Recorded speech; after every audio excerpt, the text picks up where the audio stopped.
We provide you the platform to turn your dreams into reality. Give wings to your aspirations with KR Mangalam University. Iran का सबसे बड़ा दावा सामने आया है।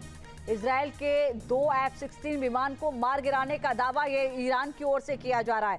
इजराइल के कई UAV को तबाह कर दिया है। ईरान ने यह भी दावा किया है ईरान का इजराइल पर बैलिस्टिक मिसाइल से हमला हुआ है। ये बड़ी खबर आपको बता दें, ईरान की ओर से ये कहा जा रहा है। अगर आप इस पूरे कॉन्सेप्ट को समझें कि हमने इजराइल को बड़ा नुकसान पहुंचाया है। मधुरेंद्र लगातार हमारे साथ जुड़े हुए हैं।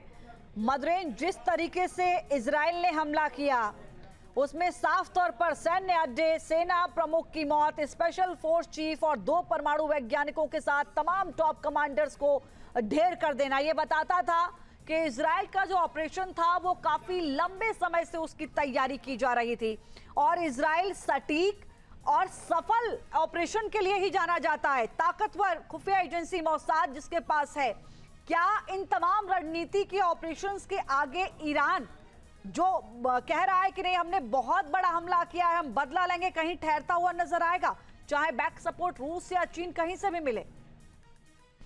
देखिए, ईरान के लिए भी इस वक्त डू एंड डाई का पोजीशन है, क्योंकि जिस तरह का हमला इजराइल ने किया है ईरान उसको ज्यादातर झेल नहीं सकता और इसीलिए आप देखिए तो जो पलटवार ईरान की तरफ से किया गया है वो संभावित ही था।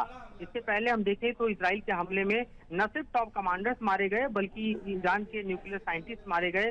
शाम होते होते जो है अयतुल्लाह ख़मेनी ने ऐलान किया कि नए कमांडर्स की नियुक्ति कर दी गई है और उन कमांडर्स के नेतृत्व में देखा जाए इस हमले को अंजाम दिया जा रहा है। 3 नए जनरल्स जो हैं वो नियुक्त किए गए, जनरल मुसावी, जनरल अली सदमानी और जनरल फौर, और उनके नेतृत्व में दरअसल ये समूचा हमला इस वक्त अंजाम दिया जा रहा है। खुद अयतुल्लाह ख़मेनी ने इसका ऐलान किया कि तीनों कमांडर जो है मोर्चा संभालेंगे। उसके पहले प्रेसिडेंट पेज़ेश्कियान ने जो है वो दरअसल इजराइल के ऊपर हमले का ऐलान किया था और निश्चित तौर पर देखा जाए तो वही हो रहा है जिसका ऐलान किया गया था। पलटवार करते हुए ईरान ने इजराइल के राजधानी को सबसे ज्यादा नुकसान पहुंचाने की कोशिश की है। वो राजधानी जहां पर आप देखिए तो इजराइल का सबसे बड़ा डिफेंस सेटअप है, IDF का हेडक्वार्टर है, इसके अलावा मोसाद का हेडक्वार्टर है और निश्चित तौर पर दोनों हेडक्वार्टर्स को टारगेट करने की कोशिश जो है वो ईरान की तरफ से की गई है। ये और बात है कि जो IDF का हेडक्वार्टर है वहां पर एक मिसाइल तो जरूर गिरा है, कितनी क्षति हुई है उसकी जानकारी अभी निकल कर नहीं आई है, लेकिन मोसाद के हेडक्वार्टर के आसपास से अभी कोई जानकारी नहीं है।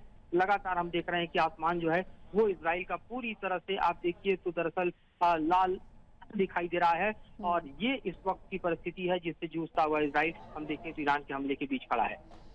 बिल्कुल ठीक कहा आपने, लेकिन मधुरेंद्र यहाँ ये समझना होगा कि इजराइल का जो टारगेट है वो एकदम क्लियर है, मैसेज क्लियर है, क्योंकि दोबारा भी जो एयर स्ट्राइक की गई है और उसमें भी न्यूक्लियर ठिकानों को ही टारगेट किया गया है इजराइल की ओर से।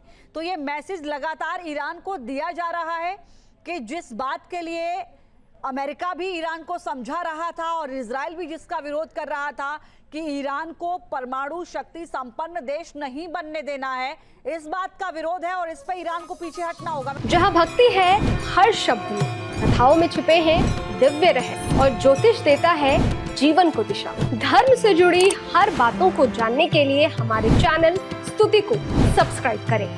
चैनल पर जाने के लिए इस लिंक पर क्लिक करें।